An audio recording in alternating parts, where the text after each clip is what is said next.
Okay, thank you very much. I just wanted to share my kind of journey with the landlord farming concept and what I've been doing. I've been doing it for about 12, 18 months now.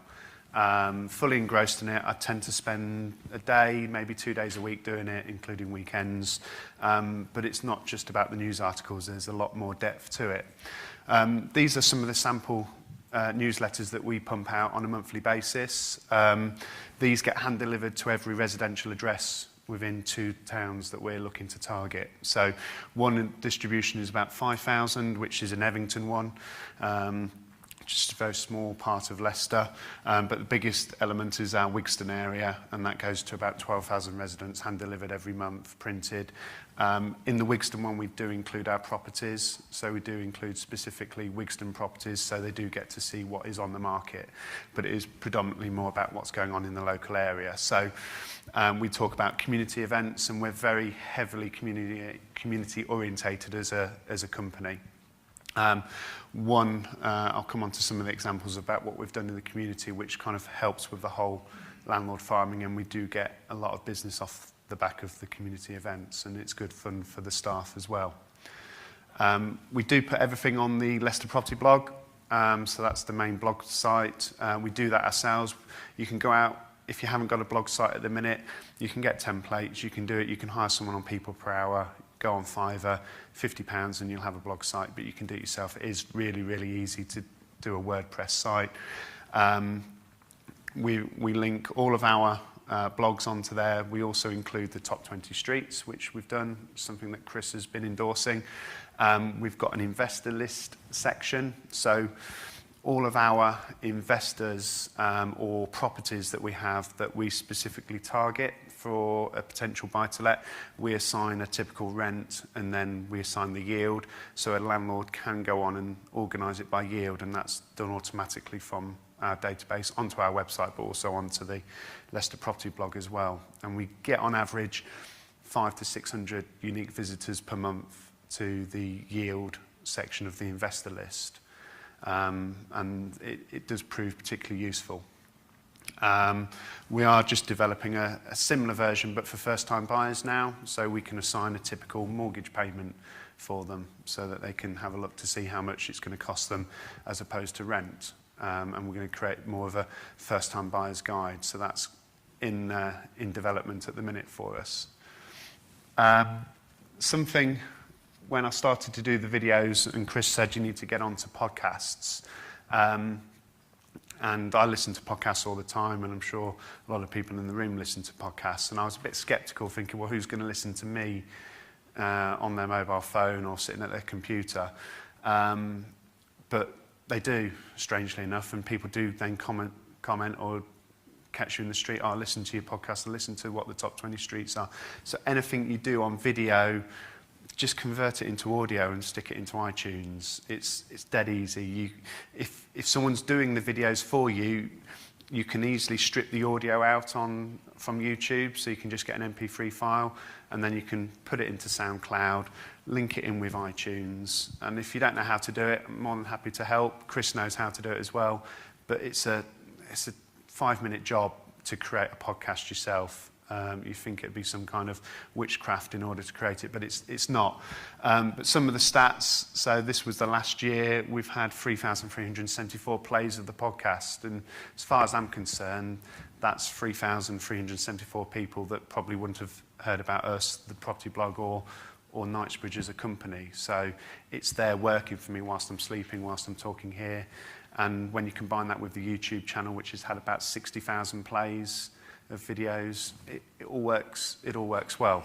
But it does get us business, so it's not just for a bit of a name check. It has proven to get us business, but it also gets us recognition in the local marketplace. So Radio Leicester, they frequently, if they've got a property-related matter, they will pick up the phone and ask us to go into the studio to appear on Radio Leicester. The first one that we did for them, it was about London buyers, so we were able to put some stats about the percentage of London buyers buying in Leicester.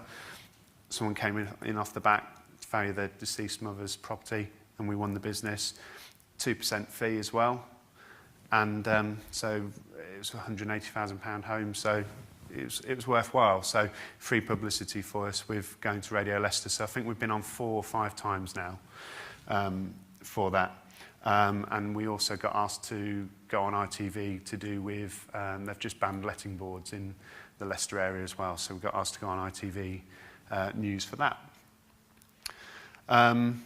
One thing that is working particularly well for us is the top 20 streets, because everyone is nosy.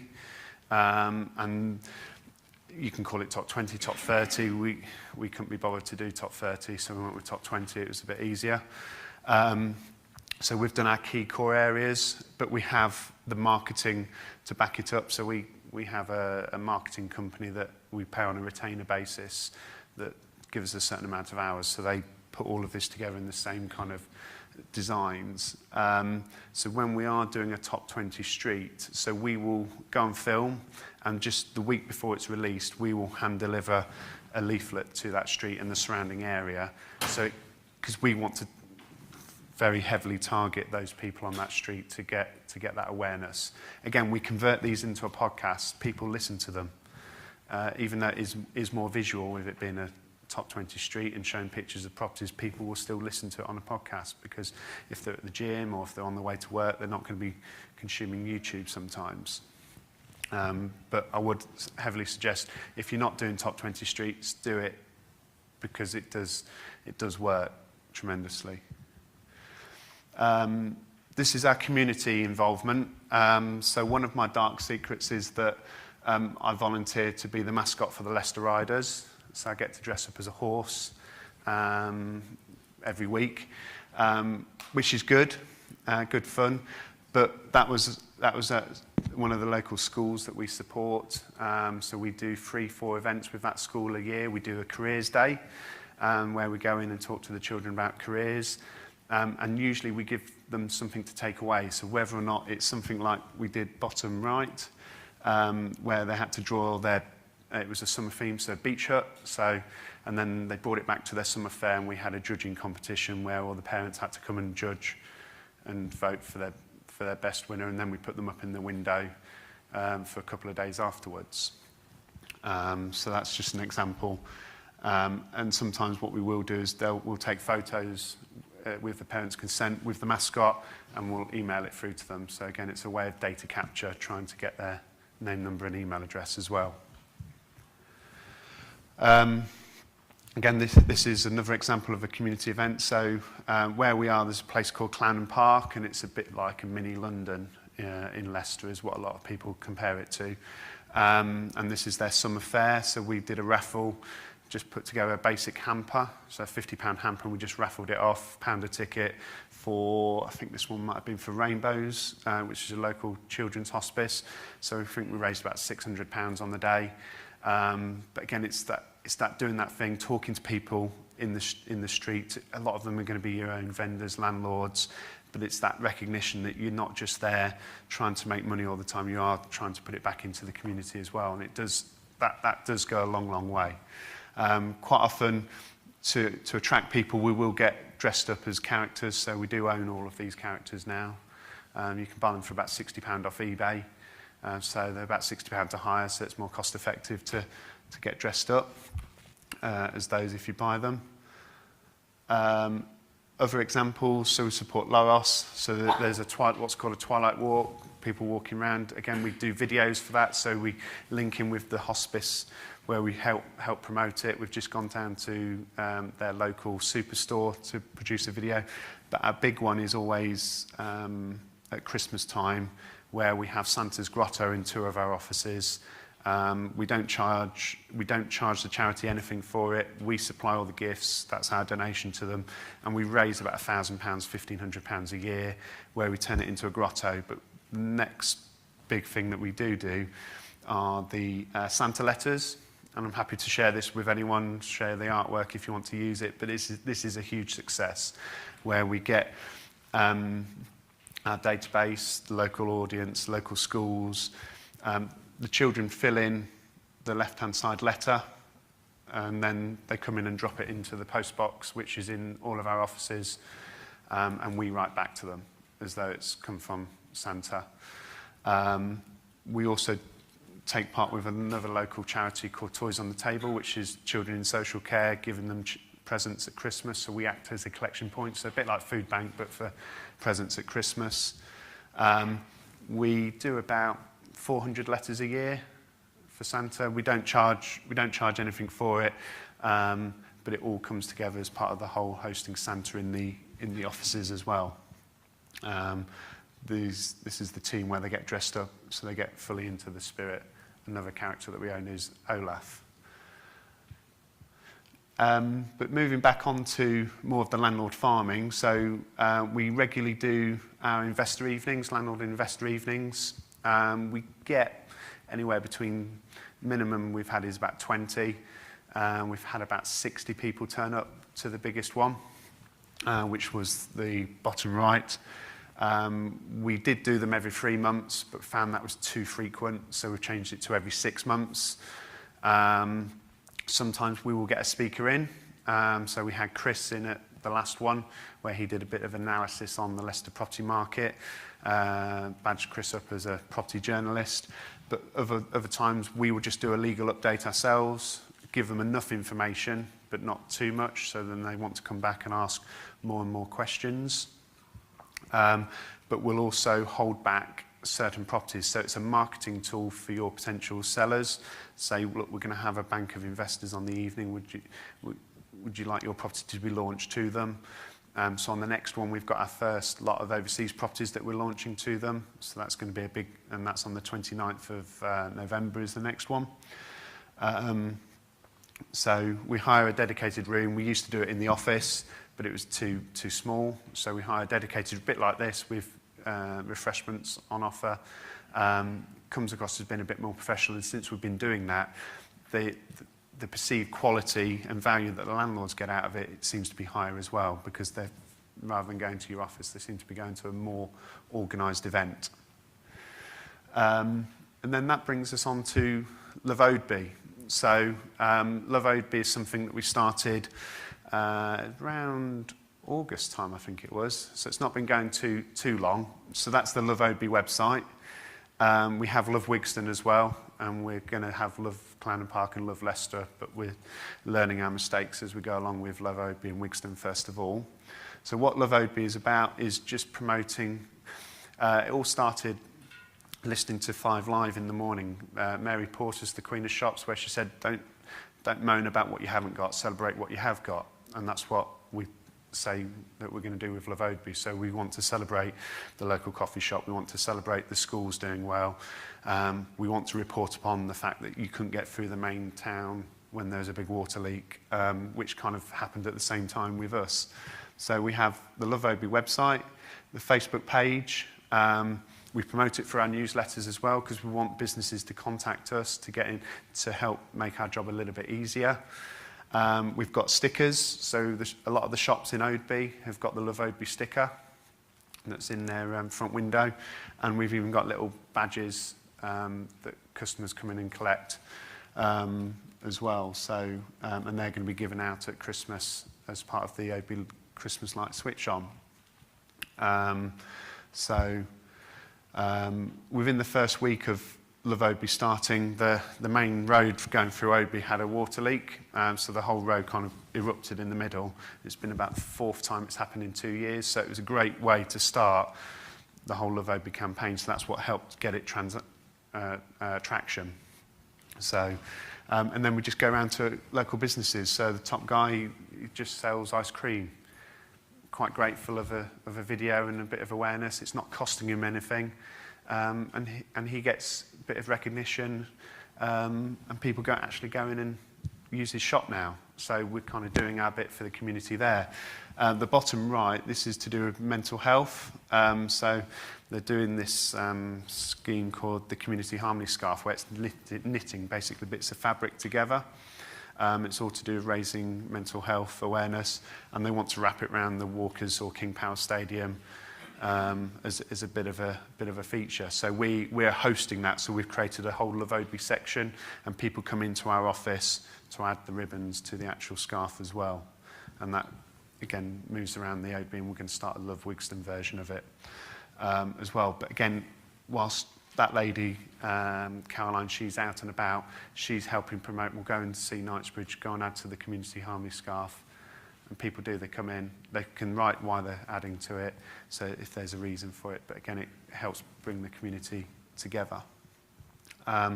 So in terms of how it's benefited us in terms of a business, instructions are easier to get.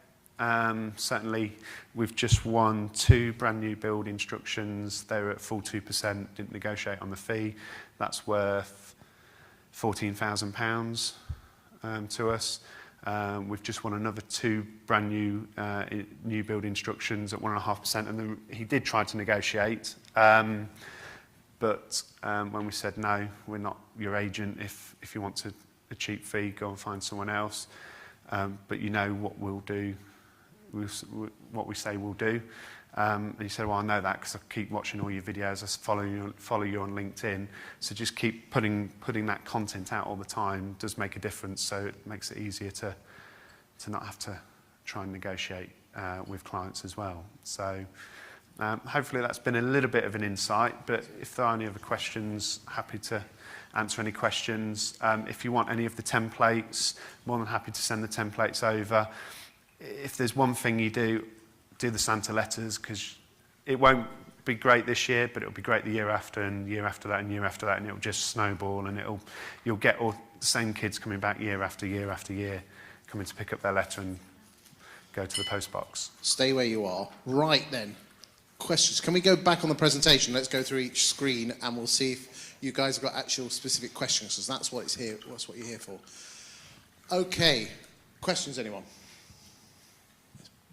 We'll move over to Darren. Superstar. Hi, Lee. Just a question about delivering the newsletters. How are they hand delivered? Do you sort of employ somebody to do it, or get No, so we've got a local guy that delivers them. He charges £35 a thousand on a solus drop. So it's just our newsletter going through, which isn't a bad price. Occasionally he has asked if he can put another leaflet with it, and he'll reduce the rate down. And sometimes we'll say yes, sometimes we won't. But it just depends what else is going out at the time, what the content of the newsletter is. But yeah, so there's plenty of people out there that do this in every town. I suppose it's probably finding a reliable one, because we have had unreliable ones that literally sling them in the hedge, and then the first you know about is it's a picture on Facebook and it's your name everywhere. But we apologised, donated some money to their gardening fund, and sorted to come and pick it up. Clint, you've got a question. You know, in your top 20 streets, yeah. Have you ever alienated one street against the other, or do you feel you might have?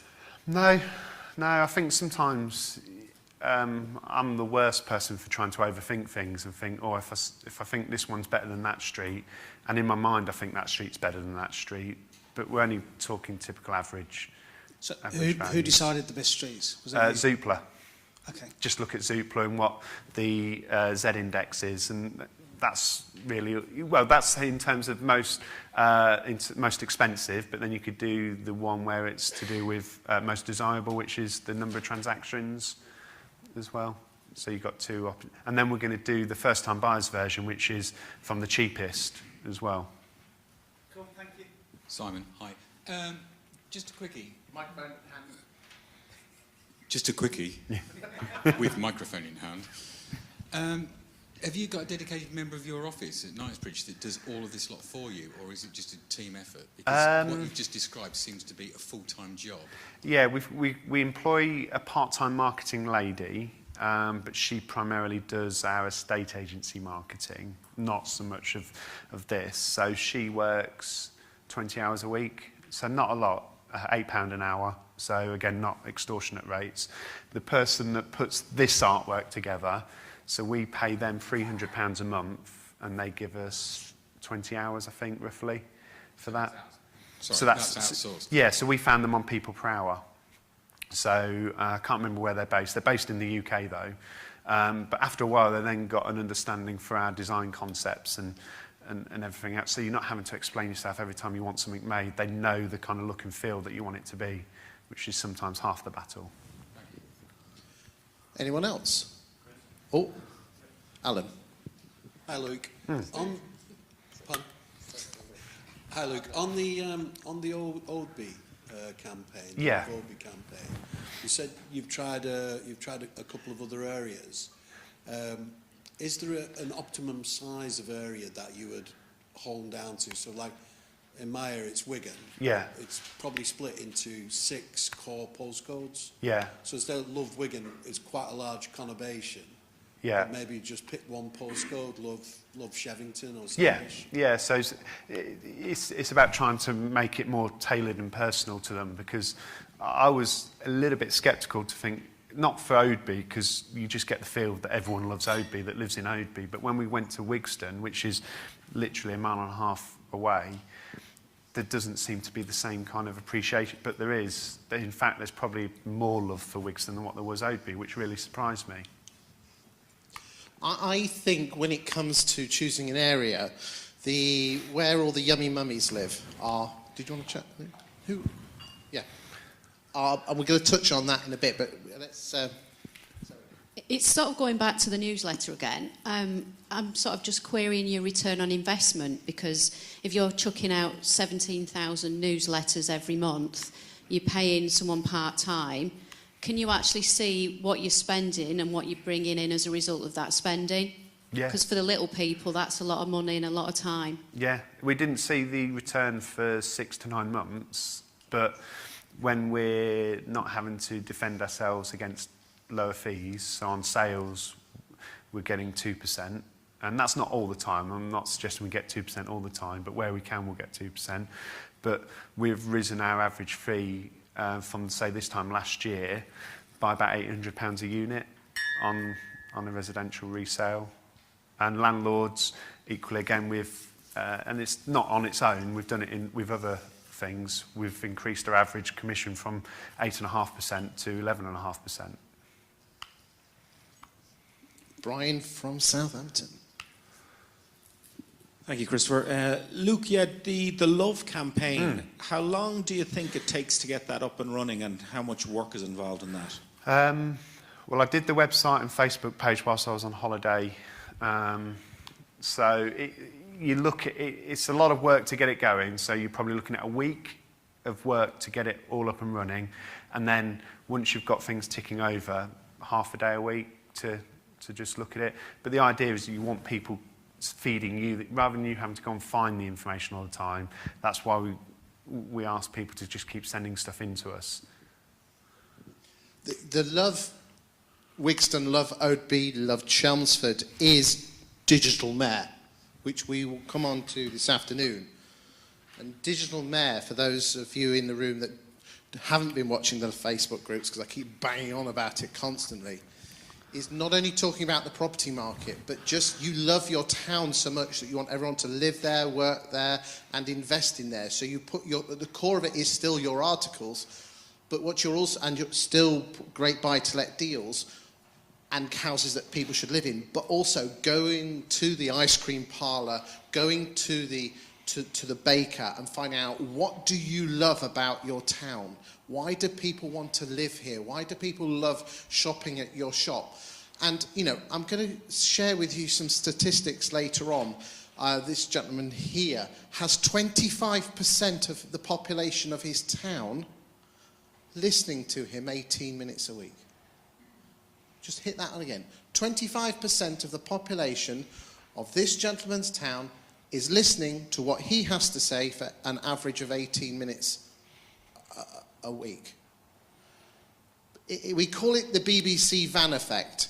If today there was a BBC van on Grantham High Street, as you drove home, none of you would even bother to stop and look why the BBC van was there. But everyone in Grantham would stop and go on to BBC East Midlands today and see our Morris, because if you're from the East Midlands, his name is Morris, and you will find out what the hell the BBC was doing.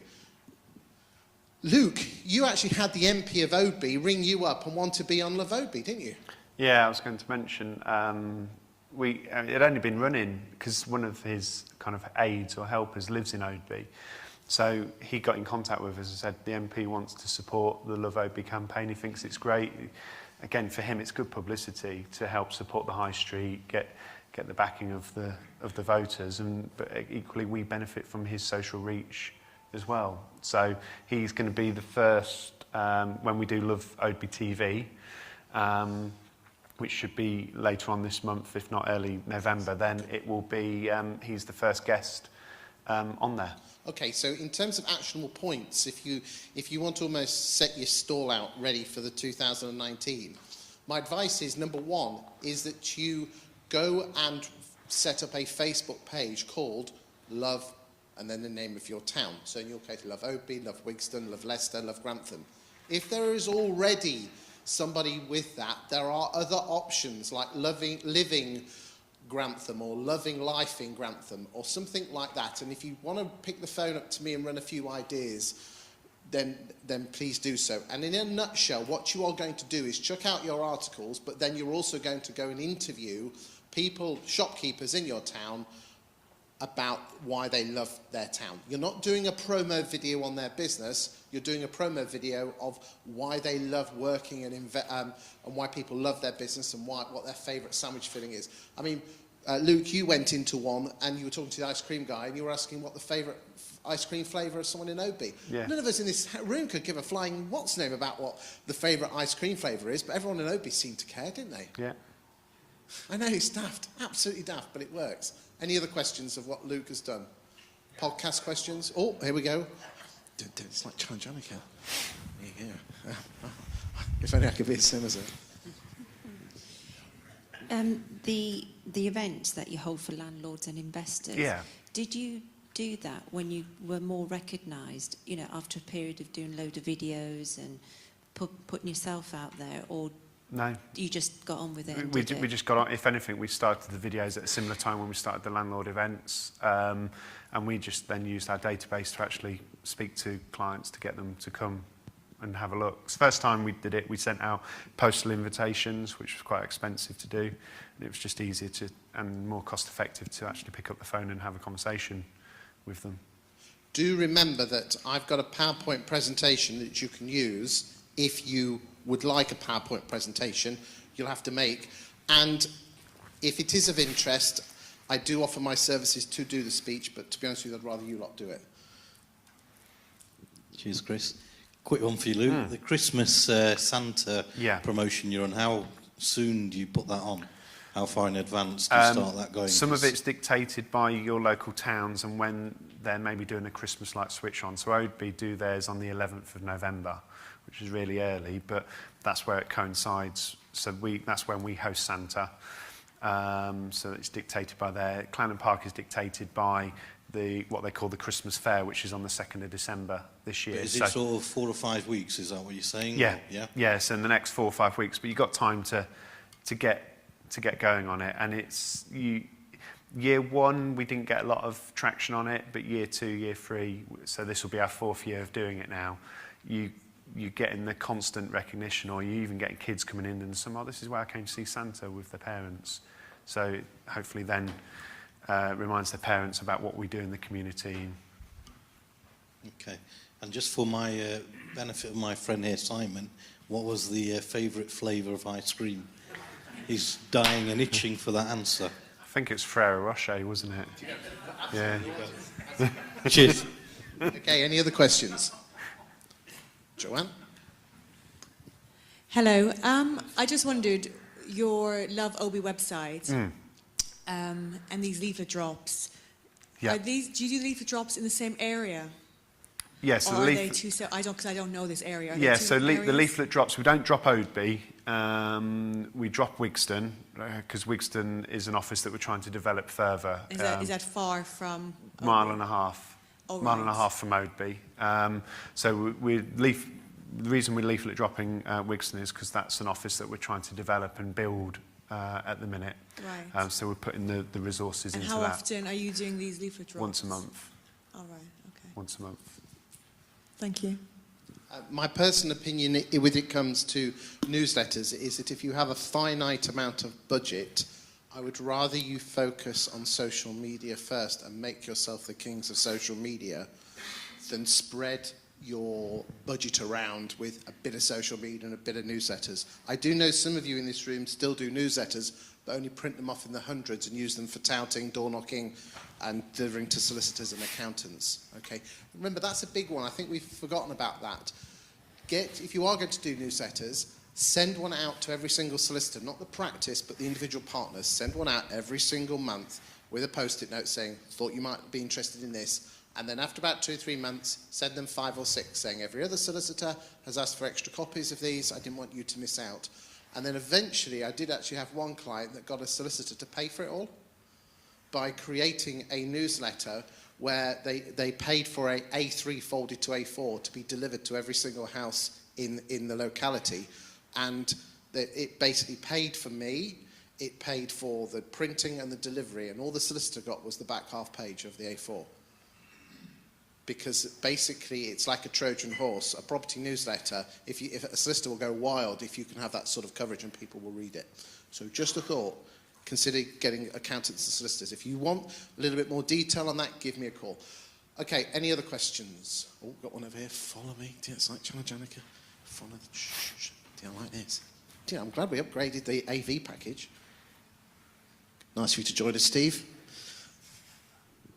Thank you. Good morning. Considering your recent success with your Love Oatby campaign, do you foresee yourself engaging more with the local community? And if so, to what extent do you actually consider this being a viable marketing strategy? Yeah, so we found things out that we didn't know what was going on under our nose. So we've been in Oatby since 2009. I mean, I've lived in Leicester since 1988 anyway. So I regard it, all the other agents are sleepy. They're not doing anything in terms of social media, video, and they're not going to be able to catch up as long as we keep going forward with the ways that we're going. So I see it as being vital. And when we get people commenting, so I'll go and get my coffee in the morning from Costa, for example, they'll say, I saw your video again on Facebook, can you get off my feed? In a joking way. Or the coffee shop, and then they'll come and say, oh, that customer came in because of what they saw us doing. So we're just aligning our brand with the local brands, and the word of mouth advertising them within the different businesses, because more people will go into the coffee shop on a regular basis and they'll pick up on those conversations. The local PCSO that was at one of the Oatby shows, he's having that many conversations with people when he's engaging with the community. Oh, I'm thinking of moving. Go and have a chat to Luke at Knightsbridge. What social media platform do you think gives you most traction with the local community specifically? Facebook. Facebook? Yeah. Nice. Interestingly, Instagram we're finding quite good, but it's not got nowhere near the same impact as Facebook. Cool. Now I think I'm fine. But thank you for answering my question. The reason I reckon everyone's on Facebook because remember your demographic are homeowners, which are going to be 35 upwards, 45, 55, 65, and they're the ones that are on Facebook to find out what their kids are doing and what their grandkids are doing. Think about it. You've got to go where the eyeballs are, and the eyeballs are quite clearly on Facebook and professionally on LinkedIn. And you're going to say, if anyone's one of those people that wants the science behind this, it's called content marketing, and it's producing compelling, interesting content which attracts people. And if you think about it, you are remarkable. When I say that, of course you're remarkable, you're a brilliant bloke, but people are remarking about you because they're talking about you. And that's what this marketing is all about. Getting people talking about you by talking about them, not yourself. And that is at the crux of it. That's what we're all guilty of as agents. Telling people how wonderful we are and how big we are and how better we are than the competition. No one cares, but people care about themselves. And by talking about your locality, whenever the word property comes up, Knightsbridge is going to be there, isn't it? Yeah. Well, you look at Gary Vee, so the Gary Vee interview with Tom Panos, and what he would do if he went into real estate or estate agency would be watch it for a year, but then become a media company. And then the business will come after that. And someone like Gary Vee doesn't often get it wrong. Any other questions? Okay.